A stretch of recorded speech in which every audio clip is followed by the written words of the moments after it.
Dilysrwydd. Cynnog prys dwi.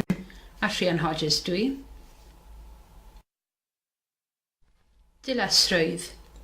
Mae dilysrwydd yn golygu rhoi darlun cywir neu ddilys o'r hyn yr ydym yn ei astudio neu'n ymchwilio iddo. Mewn ymchwil gymdeithasol, mae angen adlewyrchu gwir natur digwyddiadau neu ymddygiad cymdeithasol mwyn sicrhau data dilys. Enghraifft, mae'n bwysig adrodd mor fanwl gywir a phosib heb ddylanwadu ar ddigwyddiadau neu ei newid.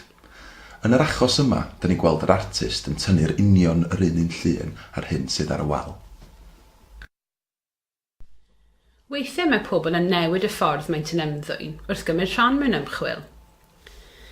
Ydych chi'n meddwl mai dyma mae'r unigolyn yma'n gwneud ar nos Sadwrn go iawn? Ai dyma yw'r ddarlun dilys?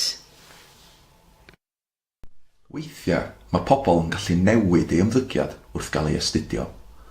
Gelwir hyn yn effaith Hawthorne a gallai gael affaith ar ddilysrwydd ymchwil.